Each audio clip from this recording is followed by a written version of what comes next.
Okay. Hello, my name is Rebecca Pearl. I'm the Financial Literacy Program Specialist here at AARP Elder Watch. Thank you for joining us today and participating in this webinar about financial mistakes to avoid.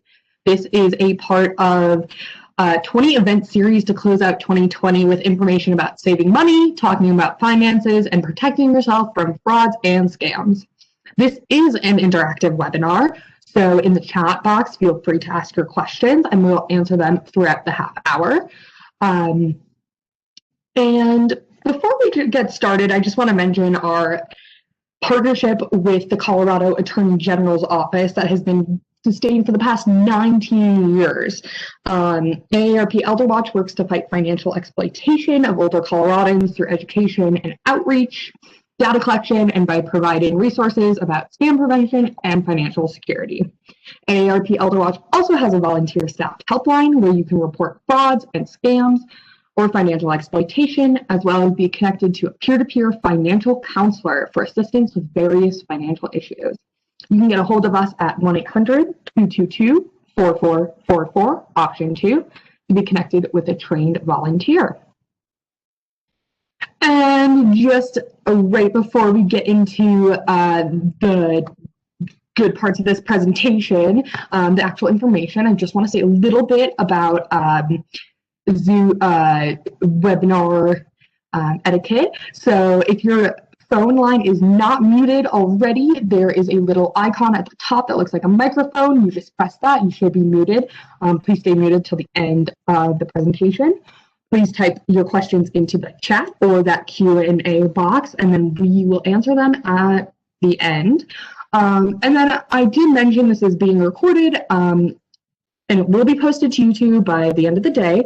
You can find and please share our whole playlist at youtube.com on AARP Colorado's page, and then we are the AARP Elder Watch online trainings playlist. So you can find all of our videos from the series there. They're chock full of information. Please share with your friends and family. So today we will be, give me 1 second. Today we are going to be discussing some of the financial mistakes that people make when they're either getting ready for retirement or already in retirement. And so one of the biggest ones to start off with is the fact that people do not look into long-term care. And it's not just long-term care insurance here, but we will talk about that a little bit. It is just long-term care in general. People do not think about what it means to have new challenges with their daily living routines, and how much money it can cost to have this handled by professionals if needed. It's not even the professionals though, it can also be, someone takes a fall, you have to make modifications to your home in order for them to get around easier. It's having money for that too. So changes in daily living routines, we all know this, can be super unexpected. And they can cause financial hardship if this isn't something that's looked at, earlier. So first off, look into long-term care insurance, especially if you are in your 50s.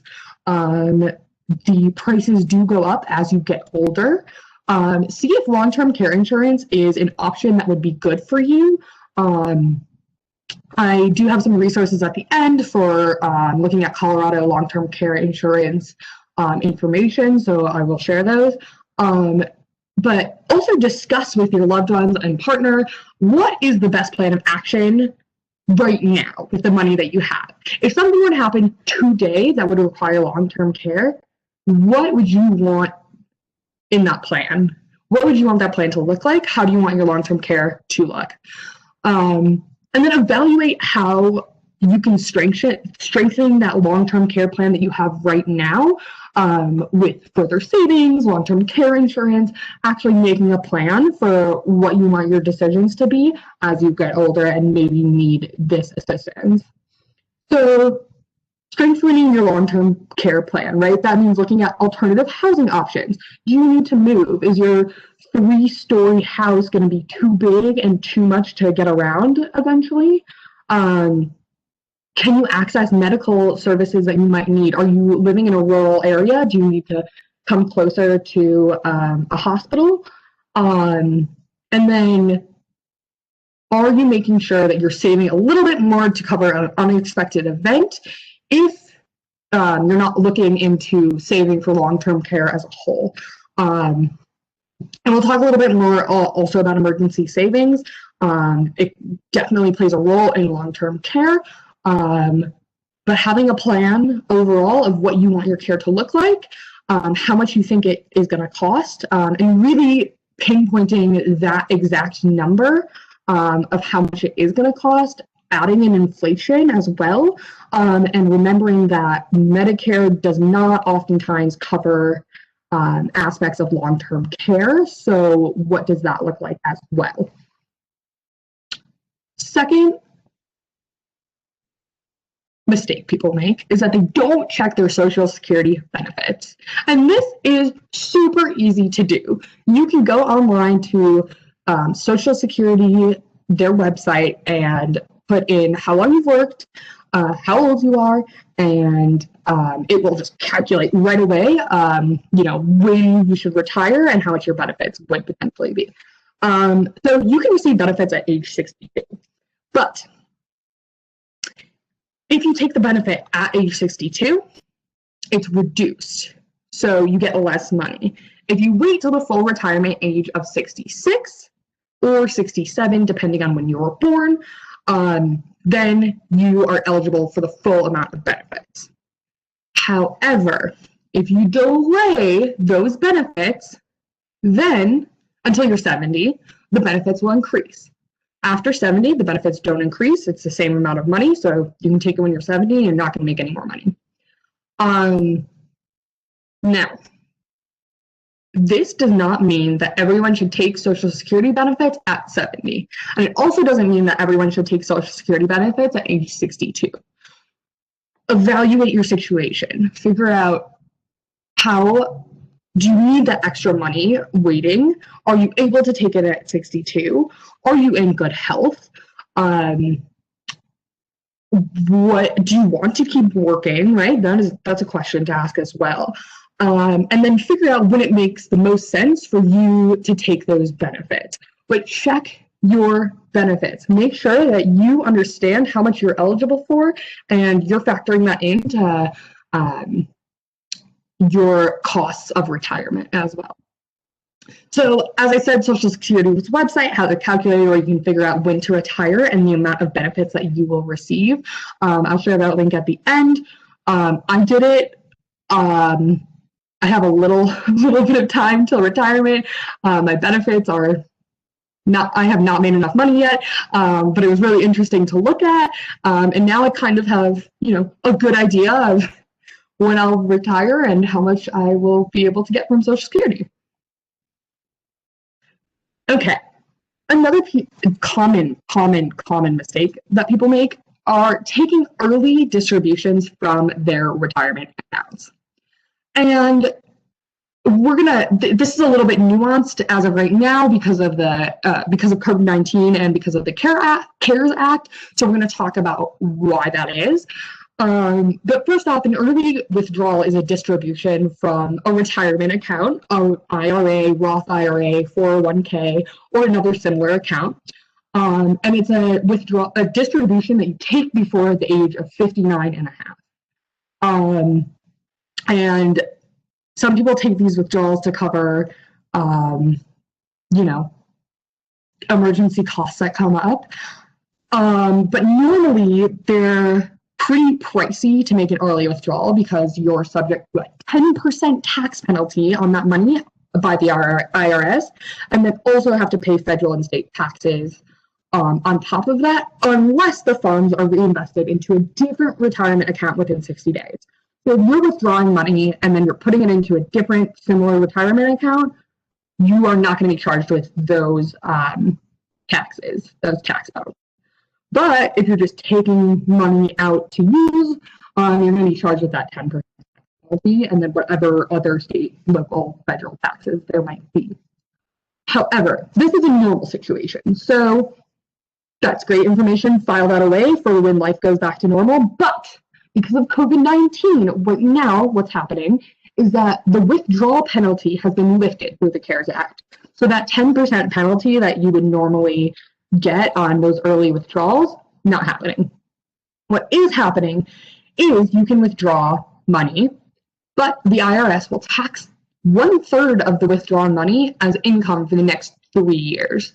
And you can elect to have them tax that money for just a year or 2 years, but it's the next 3 years unless you change that. And the CARES Act also allows you to pay back your withdrawals if you're able to. So let's say you hit some financial hardship, which is absolutely happening nowadays, and you need to take some of your money out of your retirement account to use just to live off of during these COVID times. A few months later, you are back in a job, you're making more money, and you are able to put money back into that account. You can totally do that. You're allowed to pay that back if you're able to, but you're still going to get that 1/3 tax. So with COVID, it might make sense to take out that money, but if you're able to pay it back, definitely make sure to pay it back, because those retirement accounts can grow very, very fast, especially if you're closer to retirement. So another mistake people make is underestimating the cost of retirement. 37% of retirees say their cost estimates turn out to be low, even when factoring out healthcare costs. And we'll talk a little bit about healthcare costs because they can increase exponentially during this time period. And that's something a lot of people underestimate as well.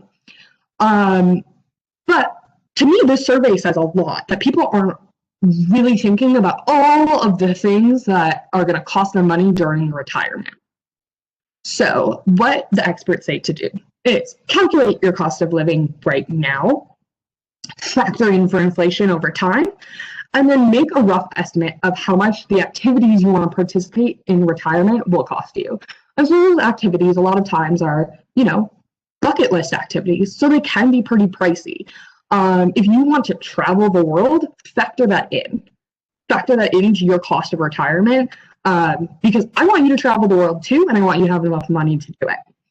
And don't overlook the expenses that may have been subsidized by work in the past, and then non-recurring expenses that might come up. So things that might have been subsidized by work in the past, food, right? Maybe every single day your lunch was paid for by your corporation. You weren't paying for coffee in the morning. You weren't paying for breakfast either. And then you could, charge business dinners to an account. That's a lot of food that work is paying for that you don't have to pay for. Those same meals that you might really enjoy are now probably going to cost you out of pocket quite a little bit of money. So be sure to factor that in as well, because you don't want to miss out on activities that you might want to do. And understanding what you can do with the money that you have when you start out is going to give you a lot more flexibility and understanding to, fulfill your dreams. And so those non-recurring expenses that I'm talking about are going to be the roof, right? You need a new roof. It's been 20, 30 years of living in your house. You haven't gotten the roof repaired. Now you need a new roof. Okay. That's one non-recurring expense. But now you need new carpet, right? And so all the carpet has to be taken out of the house, and that's one more recurring expense, non-recurring expense. So now we have two, and those can cost a lot of money. Home repairs are pretty expensive. And other non-recurring expenses that might pop up, if anything healthcare related comes up, and we will discuss a little bit more about that more in depth, that can be a non-recurring expense, a wedding or a graduation, a celebration for your family, that might be a non-recurring expense. Factor these things in. They're just going to pop up probably, but maybe you have some sort of idea. Okay, my child is 25, they have a serious relationship, I might have to pay for a wedding. Factor that in, right? Okay, and now we are at Medicare expenses. So there's a common misconception that Medicare means healthcare during retirement is free. I definitely thought that. Turns out not the case. Not the case at all. According to Fidelity, in 2020, a 65-year-old retiring couple can expect to spend $295,000 in healthcare and medical costs. That's with Medicare. A lot of money. Factor this in. Factor those costs in. Because that excludes long-term care expenses, which can average on an extra $100,000 and can fluctuate based on gender. So care needs can fluctuate, and then amount of care can also fluctuate, and that can rise the price up as well. Enrolling late in Medicare also can cause increased premiums, so be sure to sign up a few months before your 65th birthday, get that Medicare enrollment done ASAP, so you're not targeted with those extra premiums, but be sure to budget for Medicare expenses. I have a chronic illness, right? So I was sitting down and budgeting for Medicare expenses. I would probably budget the highest amount possible, just in case. And this is just in case, right? If you don't use that $295,000 for Medicare expenses, put it towards a vacation. That's awesome. But if an emergency comes up and you need that money, then it's there for you to use. And this can protect you from financial ruin. Okay, another mistake people make, not establishing an emergency fund. So generally people say to have 3 to 6 months of living expenses in your emergency fund. Unfortunately, a large majority of Americans do not have more than $400 in their emergency fund or in savings at all. So it can be really difficult to build up this emergency fund, but start saving just a little bit in a place where you're not touching that money, just in case something happens, right? Because it can be really important to have this backup fund to stay financially stable if circumstances change.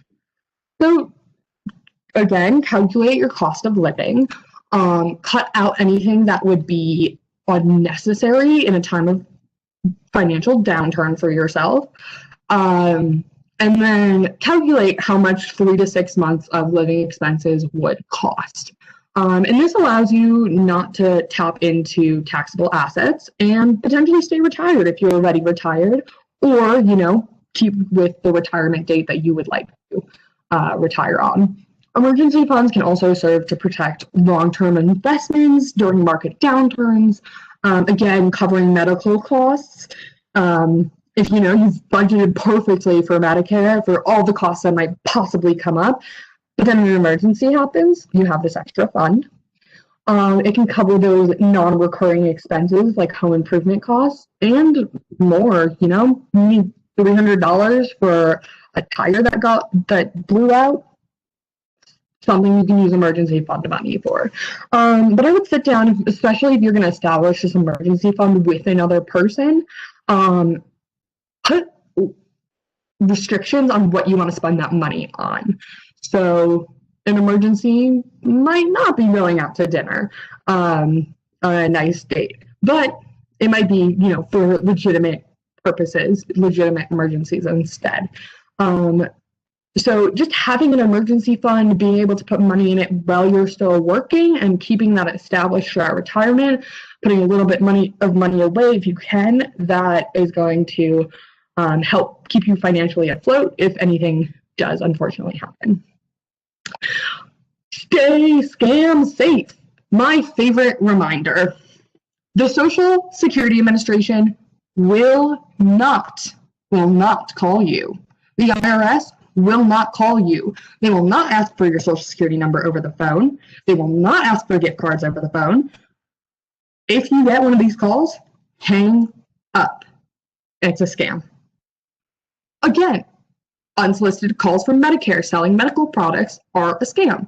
Don't share your Medicare number with anyone but a trusted Medicare professional. And If you're carrying your Medicare card around, don't do that either. Your Medicare card should never be used as a form of identification, and random people should not just ask for your Medicare number.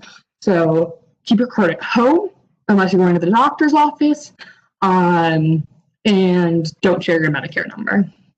Always check any insurance offer that comes your way.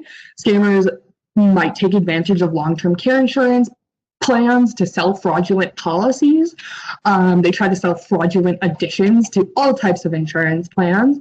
So be very, very mindful when you're considering any sort of change to your insurance. And then lastly, make sure emails saying that there's an issue with any sort of account are legit before clicking on any of the links that are attached. Figuring out if they're legit might be calling the company that email is coming from and checking on your account over the phone through the legitimate customer service number. It might be directly visiting that website as opposed to clicking the links in the email and checking on your account. But be very careful before pressing any links because it may lead to what we call phishing, and that's when people try to take your information over a fake link pretending to be something else. And as I mentioned, we do have this lovely list of resources. So Consumer Financial Protection Bureau has just lots of resources on consumer protection, of course, and then also just budgeting, savings, how-tos for finance, lots of good resources there. Social Security Administration has a handy-dandy calculator. You can also make an account, go in, check on that account, add extra protection if you need to. The Colorado Long-Term Care Insurance information is at this link. There's frequently asked questions answered, and then also more information about the policies that are offered in Colorado. AARP Money has lots of articles about staying scam safe, finances, and how to save, how to spend, stuff like that. AARP Elder Watch, that's us. Visit us online or call, again, 1-800-222-4444, option 2. And then SHIP Colorado can answer any question about Medicare and help you with open enrollment if you need. Open enrollment, I think, ends next Tuesday. So if you have not enrolled in medical insurance for the upcoming year, please be sure to do that. And if you have questions, reach SHIP or you can give us a call and we'll put you in connection with the right resource. Okay, let's take some questions.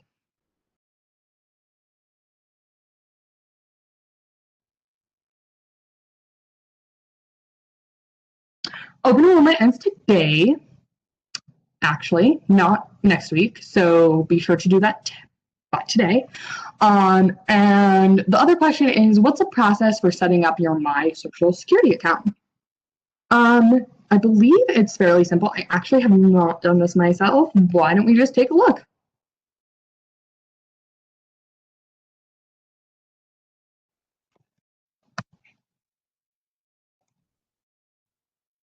Okay. Oh.